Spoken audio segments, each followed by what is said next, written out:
there's a lot of concern with the process by which a product is made rather than the impact that it will have on human health or on the environment. And so I think that a forward-looking approach would be process agnostic, right? We shouldn't really care how we arrive at the creation of a new product, whether that be through CRISPR or through some other gene editing process, right? What should matter is the impact that it will actually make. The bioeconomy. What is it? And why are we talking about it on China Talk? What's more, does America need a dash of industrial policy to support it? To discuss, we have on Ryan Fedashik, research fellow at CSET and adjunct at CNAS, as well as Gigi Gronval, immunologist and professor at Johns Hopkins. The report we're going to be discussing today was funded by OSEA, the Air Force's Office of Commercial and Economic Analysis, which supports the Office of the Secretary of Defense in assessing commercial and economic risks to the defense industrial base. And this episode in particular was brought to you on China Talk Today by CNAS. After recording this show, Ryan joined the State Department, and disclaimer that the views he expressed on this episode are his own. Ryan and Gigi, welcome to China Talk. Gigi, what is biotech? What is biotechnology? Well, it's a useful application of biology in its most general sense. So, the biotechnologies, we are accustomed to thinking of them like medical biotechnologies. The COVID experience has demonstrated that vaccines are an amazing biotechnology, but there are biotechnologies that are not medical as well. For instance? Well, it's possible to use biology to make things that we eat, and not just farming, but making beer or making impossible burgers. So burgers that taste like meat but are not actually meat.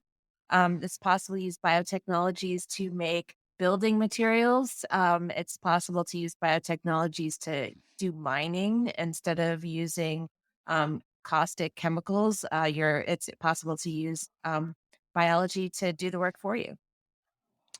And the bioeconomy. When did this phrase become a thing? So when did the bioeconomy become a thing? I think it became a thing when people realized that this was the technology that's going to drive us, that's going to drive economies in this century. And realizing that in order to have businesses that rely on biology and to lead in this world, you're going to need to have investments in the S&T development and the workforce and all these things to be able to sustain and grow businesses that rely on biotechnology. And the sort of impetus for people realizing that, this is something that's going to be particularly relevant in the 21st century. Was this sort of technological breakthroughs, regulatory breakthroughs? What were the kind of building blocks for more and more folks to get convinced that this is something really important on the horizon? I think for some decades now, people have been really thinking that biotechnology has tremendous power, but we haven't been able to really harness it. And I think every year that goes by, people think, oh, well, you've said that about bio before, that it's going to be super powerful. But every year, it does become more useful. The tools are being created to make it more powerful. So I think when you look back in the 70s, when people were starting to say, yes, biology is the future, we look back at the tools that they were able to use at that time and think, well, those are pretty rudimentary now in 2022. But yes, we've made a lot of progress over this time, and a lot of the dreams of the 1970s and 80s for biology are finally getting to be realized. Can we get an example? A lot of things that are possible. Well, so some of the tools that biology can use, like before, like building blocks of biology. So if everybody is familiar with DNA, and you have a certain sequence, and every DNA is common across plants and animals, and in a certain sequence codes for the organism.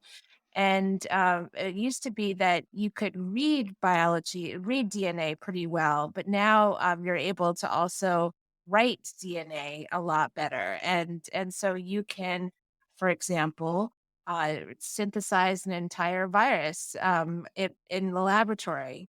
And this has incredible useful qualities that you can design a vaccine. Of course, there's also security risks for this too. Ryan, how do beets explain the bioeconomy? So in Champagne, France, there's this biorefinery called the Bazencourt Pamacle facility that processes like 3 million tons of beets a year.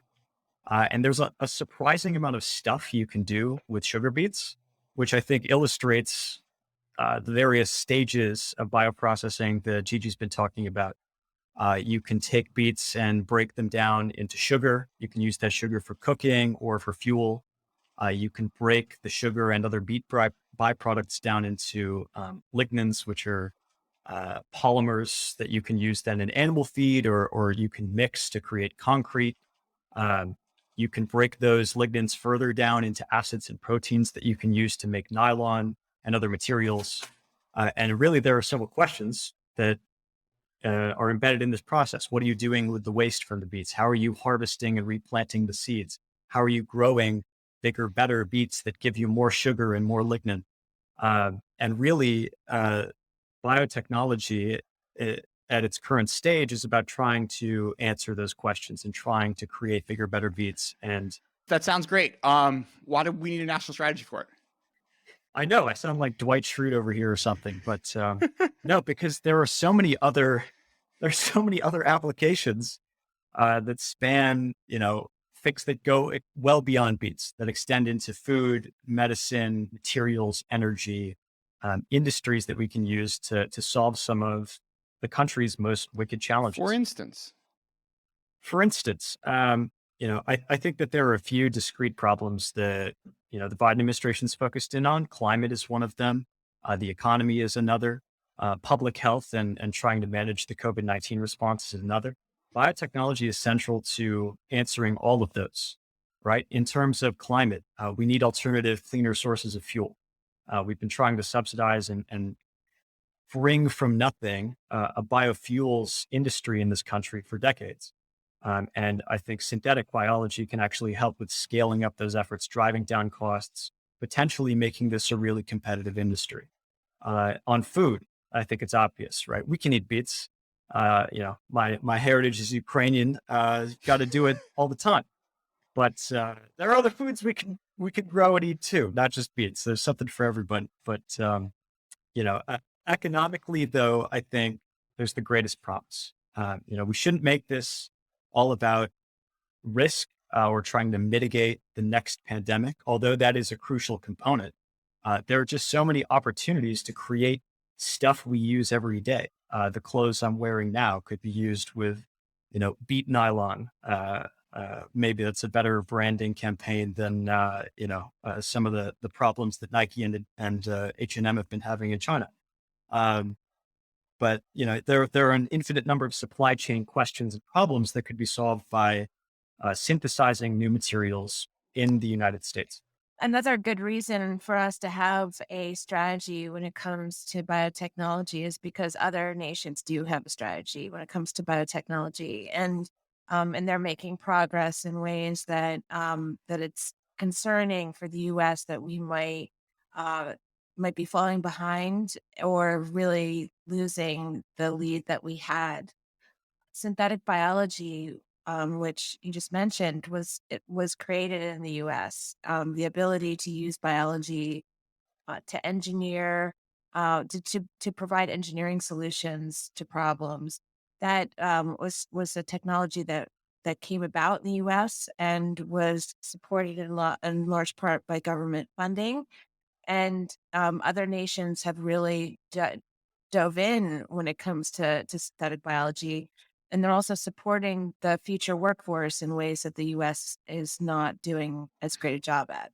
let's flip the question a little bit. Like, without a national strategy, what is like the worst case of Americans' role in the global bioeconomy 20 years from now?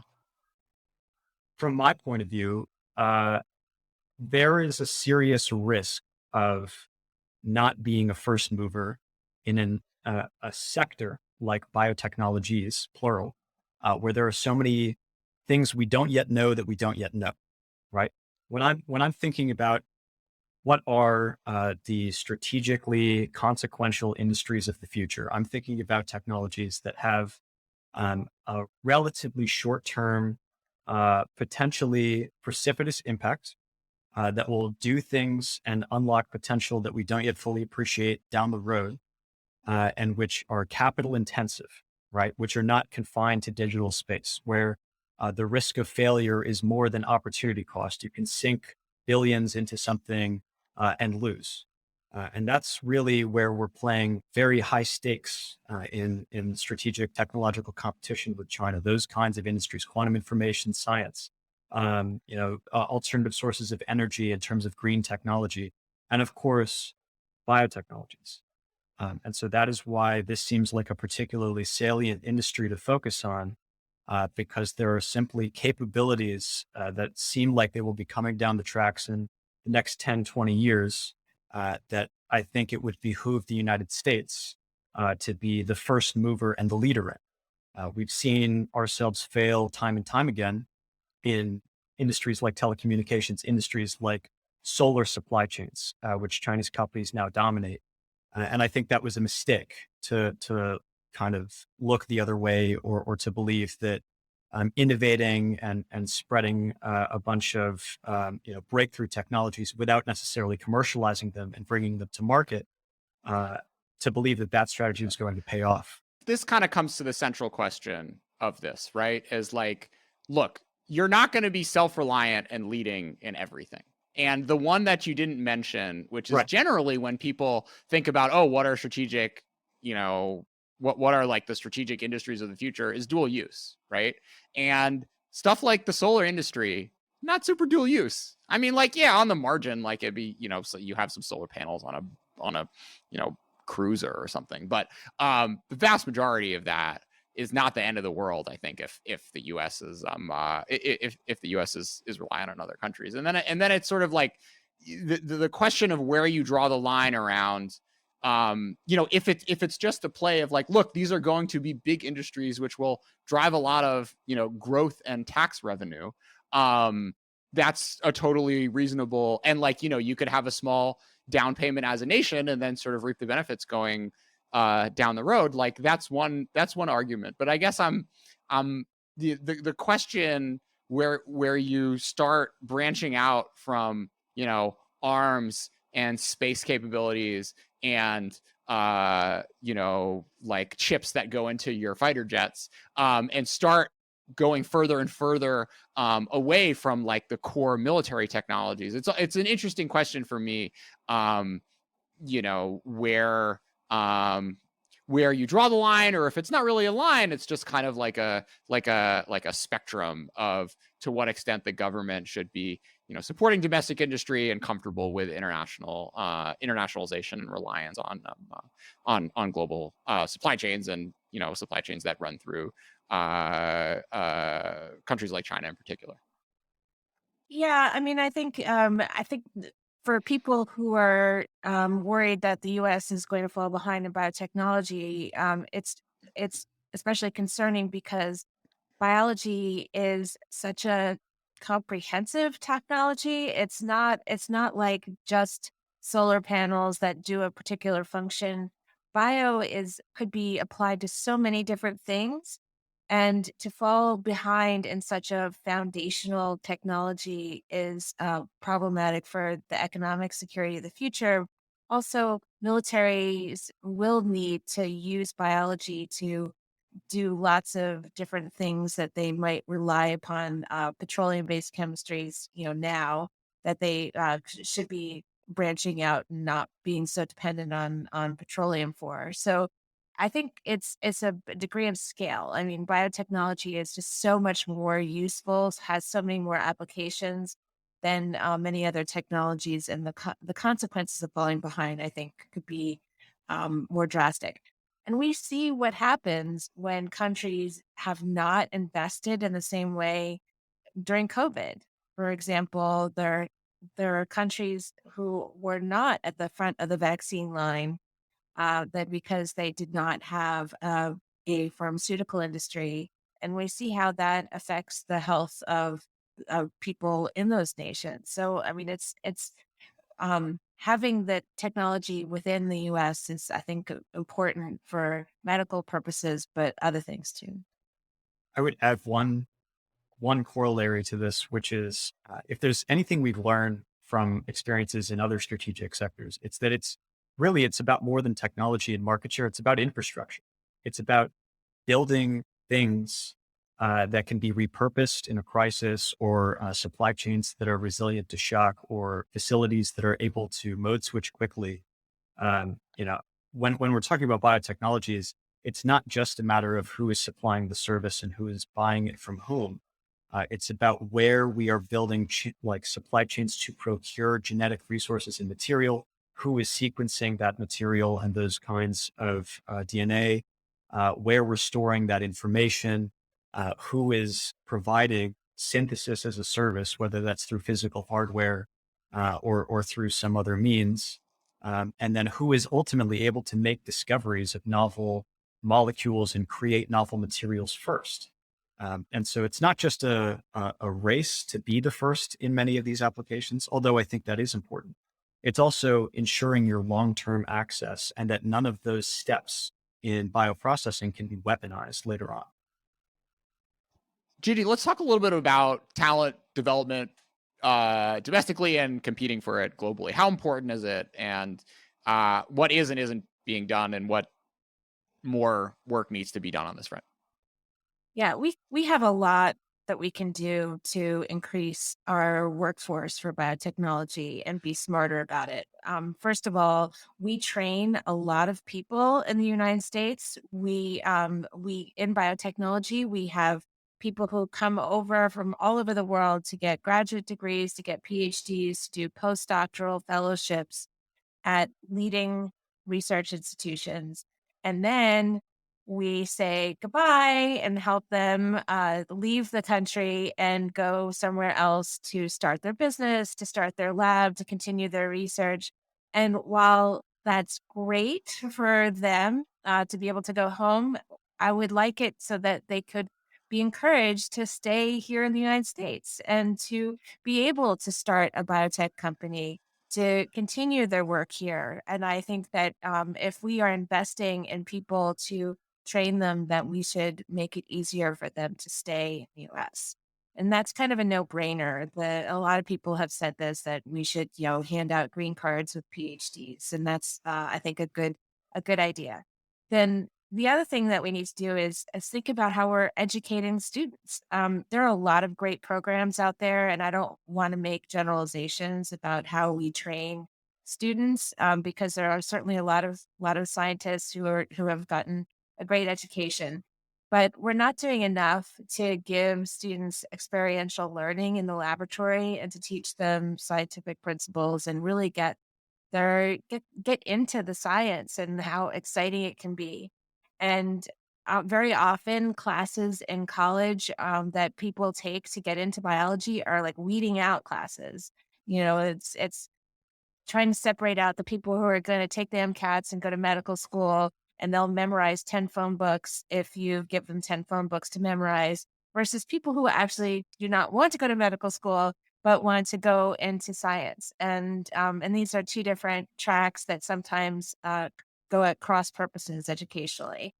And so, giving the people who want to do science opportunities to excel, to work in laboratories, and to actually do research is not something that's been a priority. And it has been a priority for other countries.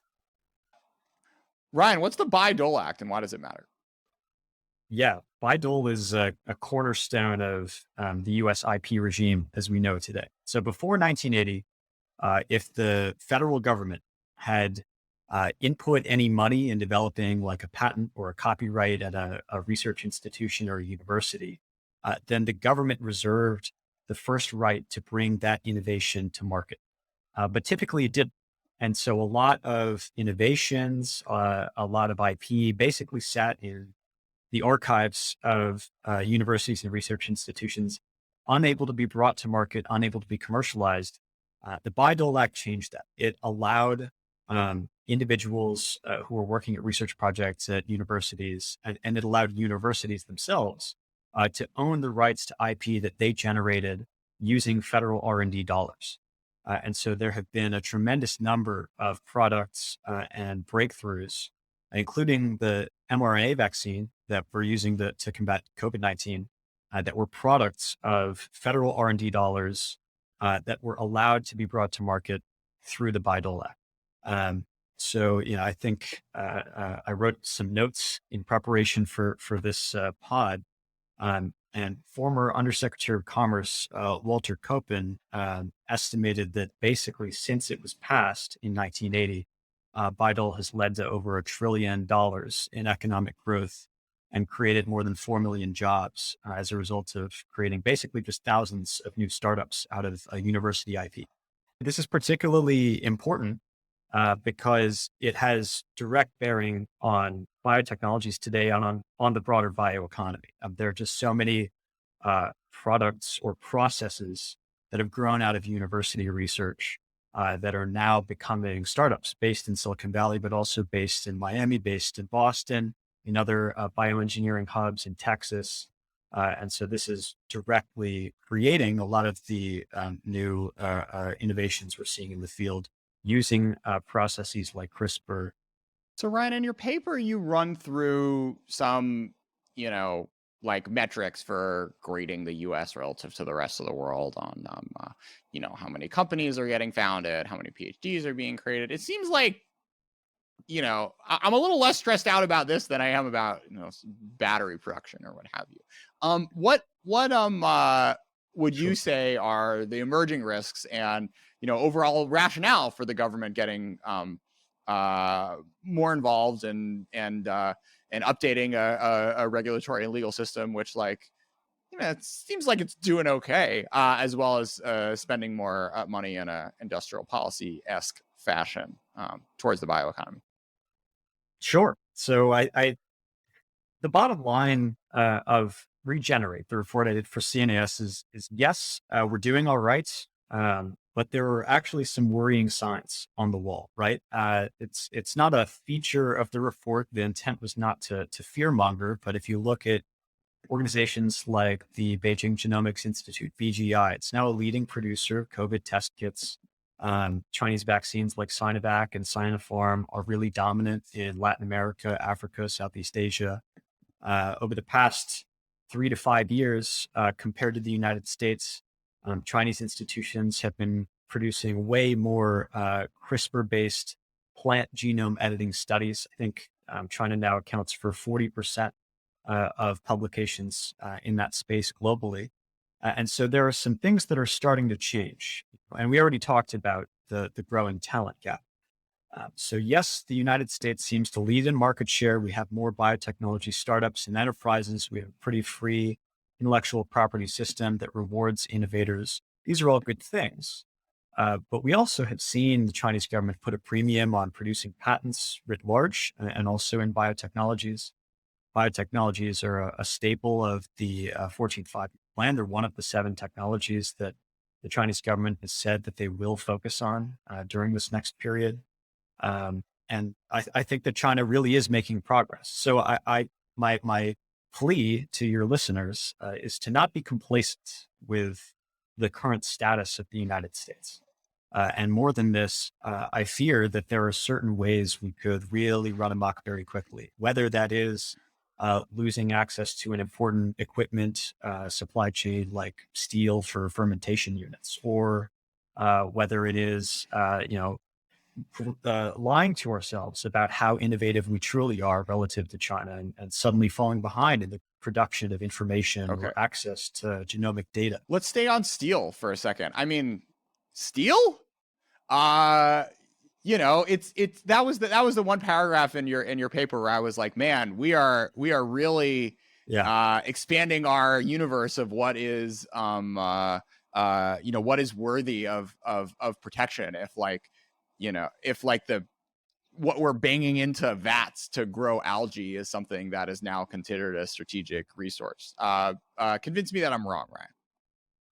The strongest version of the argument for why you should care about steel is if you really think, as I somewhat do, that biotechnology really will revolutionize the economy, that we're going to be growing tons of stuff that we will use to create concrete and mycelium for construction projects. And this is going to be the backbone of a lot of goods and services in the next 20 years. We're going to need a large amount of space to grow all kinds of microbes, and to ferment stuff, sugars from all the beets we're going to be eating. Um, and to do that, you need tons of space, and specifically, you need tons of steel fermentation units to reuse over and over and over again, and to put them everywhere. And I will just say, look at the price of steel, which has increased 50% in the past 5 years. Look at long-term trajectory of U.S. steel production. The United States is a leading importer of steel. We import almost $20 billion worth of the stuff every year. China is the leading exporter. It's worth more than $30 billion. And U.S. domestic steel production has stayed flat at about 7 million tons of steel for the past decade. But that's like because it's not economical to make steel in America. And the only reason we make it in the first place, right, is like because we've had protectionist policy protecting, our steel workers for the past 30 years. So let me walk it back a little bit. Okay. Because I gave you, the maximalist position. Like, honestly, yeah, we should import steel. The United States does not need to be a leading steel exporter or producer. I'm just saying we just need to figure out what our alternative supply chains ought to be. If we expect the economic relationship to continue to deteriorate and tariffs to be leveled, it's going to be harder to get materials like steel. So, Mao is also really into making steel.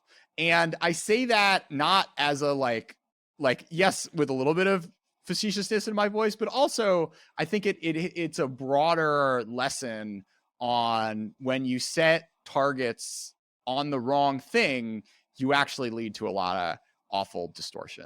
And the worst example of this, of course, is the Great Leap Forward, where like they didn't even prioritize the right steel, and people were like melting their pans and farm equipment into stuff that was completely worthless. So this is clearly not where America is by any shape or means, or even anything you said in your paper, Ryan. But it goes to say that like you have to be careful with this stuff when you start getting the U.S. government more and more involved in industry, because there are ways in which you can really distort incentives in the marketplace, which lead very far, which actually help and end up doing more harm than good. Can I push back on that a little bit, though? I mean, yes, I think you're right that the U.S. government, when it comes to biotechnology, they have not wanted in general to pick winners or losers here. But there are some things that biology provides that that the U.S. government is not going to get if they wait for the market to produce Sure. it. And so they have taken pretty aggressive measures to be able to have, for example, vaccines available for smallpox, which are now being applied for monkeypox. They and making sure that companies that produce these types of vaccines and diagnostics are available and are able to stay afloat. And we're going to probably have to do the same thing with diagnostics, because we're going to need to be able to have diagnostic tests available when diseases emerge and not some months after they emerge. Let me hit you with a transition to safety from your Mao example. So I agree. We shouldn't be creating steel mills in our backyards. And in fact, one proposal out there is to try to democratize access to things like DNA synthesis and to create, garage level biotechnology laboratories. It's a fine balance trying to concentrate access to really important equipment and materials, and then also trying to like democratize access to the technology in general. It is hard. There was a great Wired article, this is years ago, but it stuck with me about talking to Nobel laureates in chemistry and how they got their start. And a lot of these Nobel laureates got their start by burning up their garages, and they did really dangerous things and blew stuff up. And we do not want that to happen with the corollary with biology, but you do need to have some things that are fun that draw people in, and there are those things with biology that people can do things that that it's more than just taking the DNA out of strawberries and which I assume both of you have tried to do that. It's a fun experiment you can do in your kitchen. But things like, there are things that one can do that are fun, and there are these community laboratories that it can help people have that experience without and the danger, having a little bit of adult supervision, having access to equipment and skills, having a good group environment, but not, not the danger. There's one in Baltimore called the Baltimore Underground Science Center, or Bugs, and they do a lot of education for high schoolers, but also people in the community, and they have talks and people get together for beers on Friday. I mean, it's a really great group of people, but they have really high biosafety standards, and that's what you need to be able to educate people about biotechnology. So, coming into that bio risk, how does the evolution of technology sort of change the risk matrix going forward?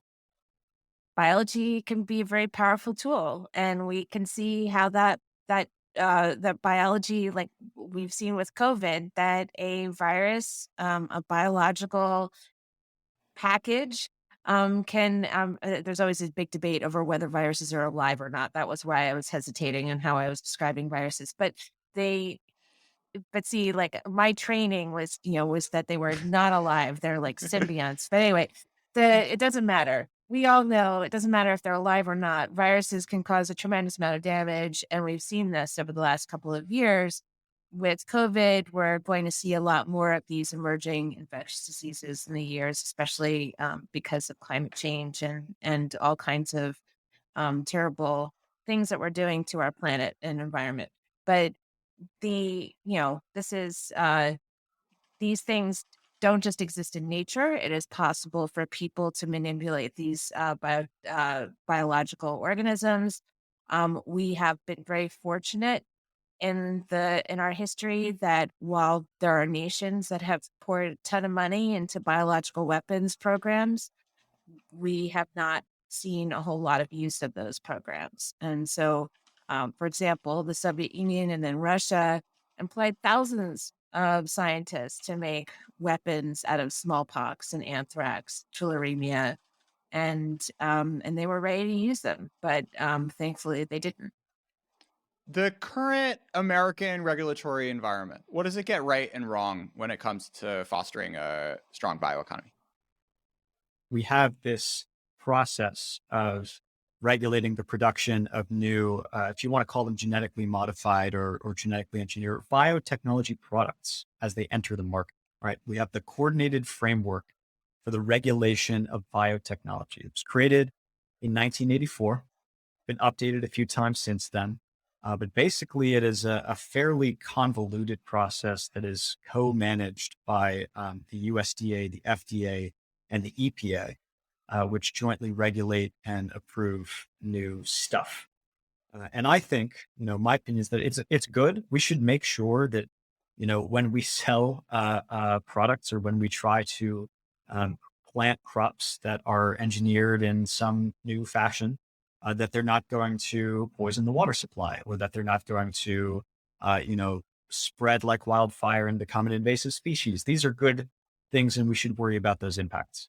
However, one of the problems with the way this coordinated framework is implemented is that it's extremely unclear about to whom individual companies ought to report new products because you have all kinds of newly fashioned, microbes that also produce chemicals that are used both for agriculture and for cooking. And so there are overlapping jurisdictions, number one. And number two, there's a lot of concern with the process by which a product is made rather than the impact that it will have on human health or on the environment. And so I think that a forward-looking approach would be process agnostic, right? We shouldn't really care how we arrive at the creation of a new product, whether that be through CRISPR or through some other gene editing process, right? What should matter is the impact that it will actually make.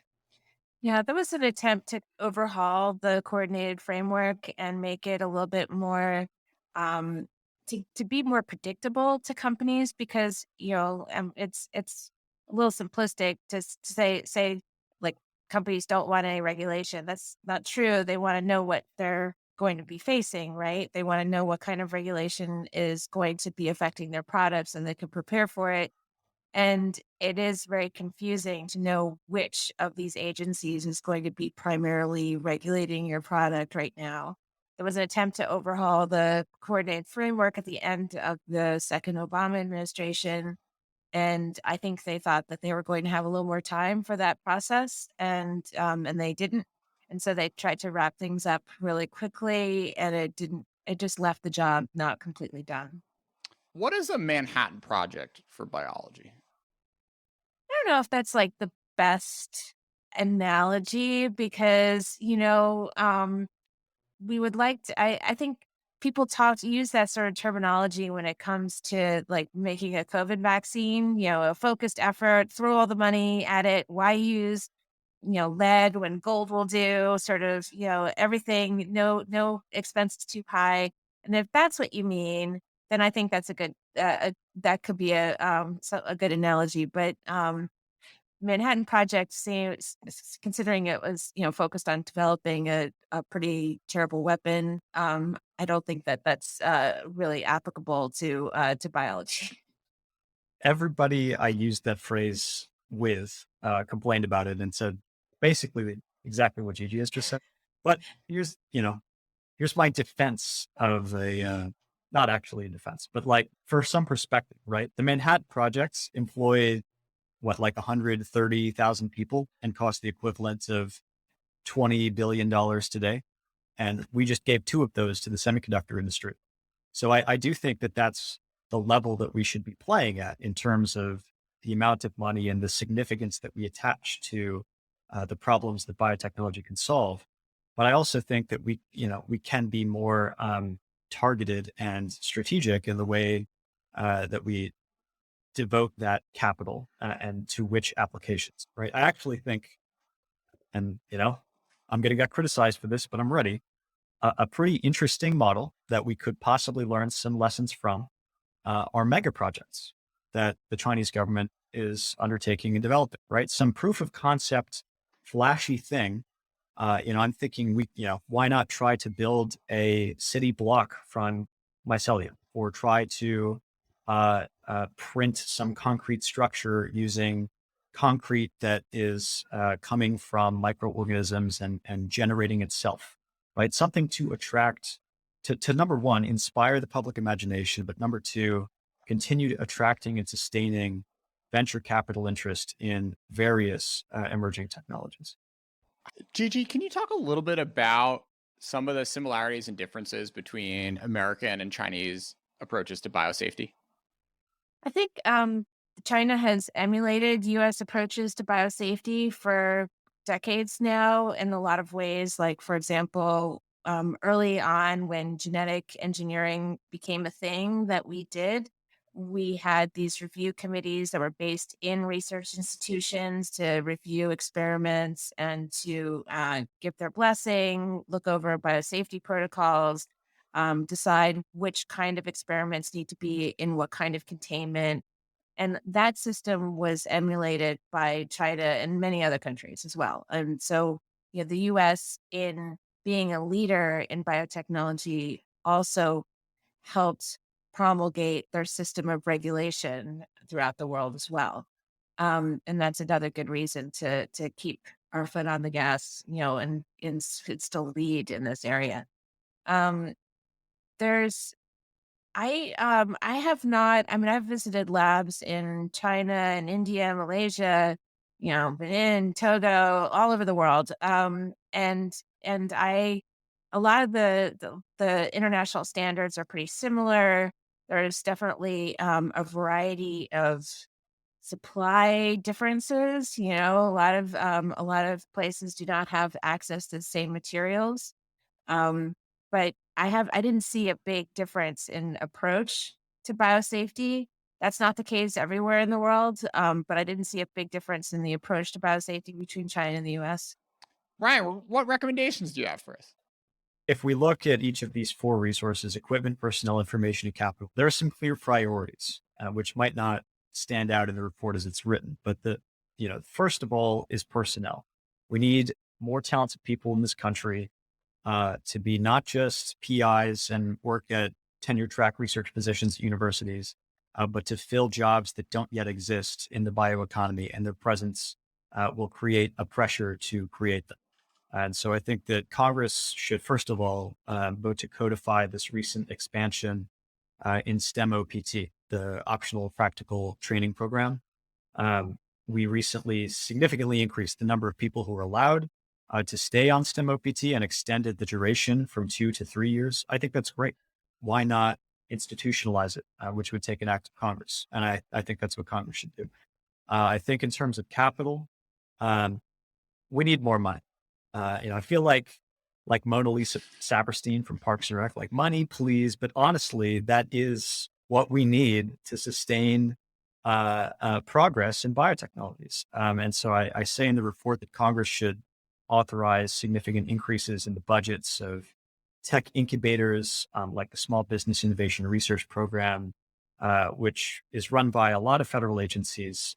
But why not give more money to USDA, FDA, EPA, NIH to do more with their current funding, and then also defense applications through like DARPA and InQtel.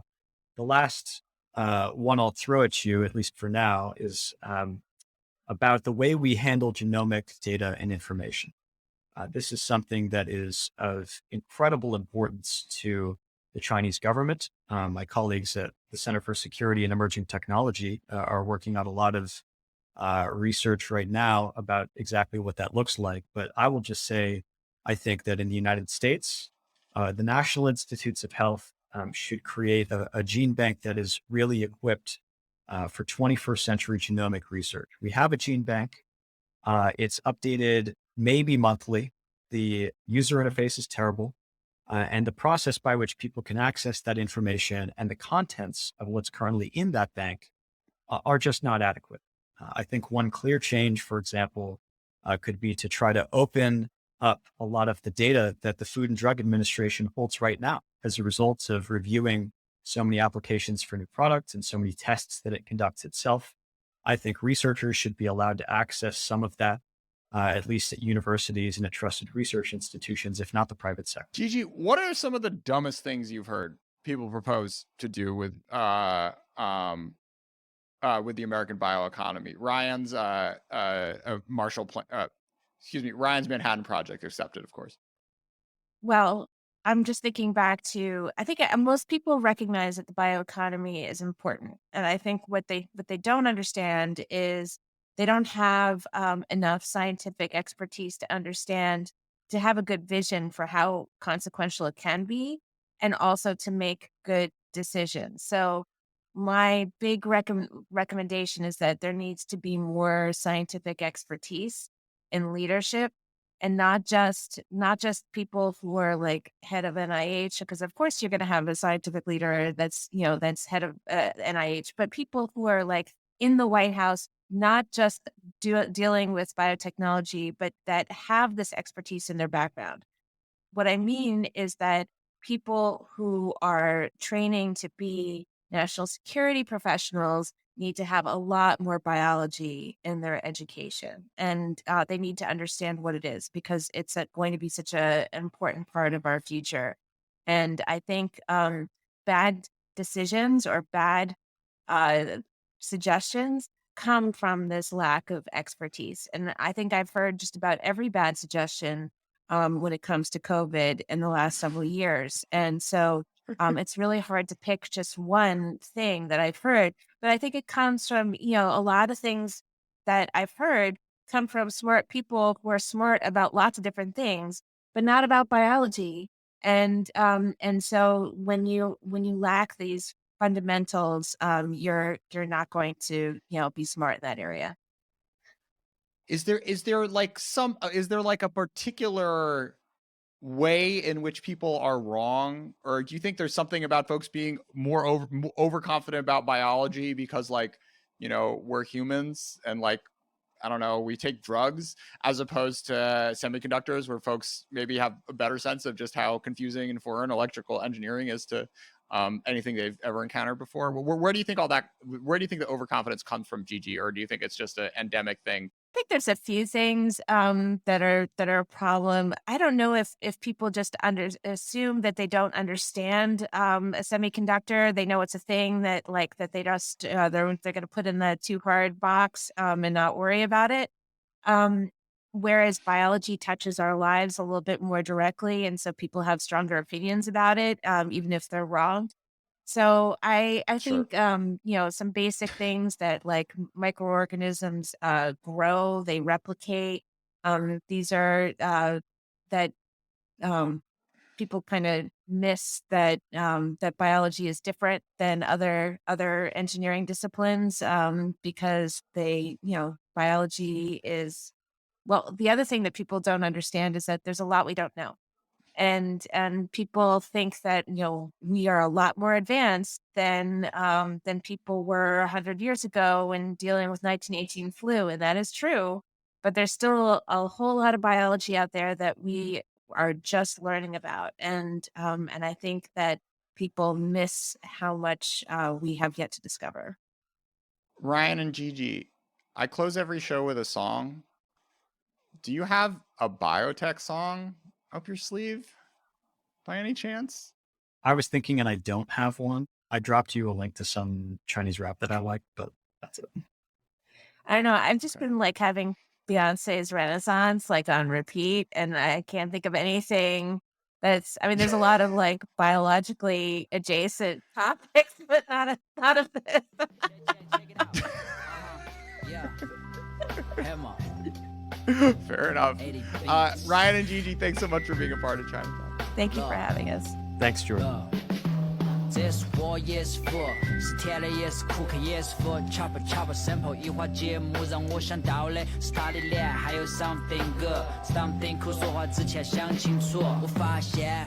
闭上眼，我视力会更好点儿。昨晚没找他的话，就能起更早点儿。如果不扰民的话，还可以再更吵点儿。水蒸气覆盖玻璃，它影子别更耀眼儿。我用我耳朵发现美，懂得自然，懂得起。决定弄个名堂出来，就必须要弄彻底。谦虚的同时还有样，我们不仅能够掀起风，还有浪。以前在卡卡狗狗偷软，现在在台面上喊。我 verse 太辣，才麻把我的调料必须放满。把宝藏产给我兄弟和心爱的放款，中文说唱我永远都是个最好的样板。听 AD 说这首需要我来整几段，我的 hater 听了直接送到省1万。我信手拈来这编排 flow 就像个天才，这 rap game 从来不是在比哪个先来，强者才能够生存。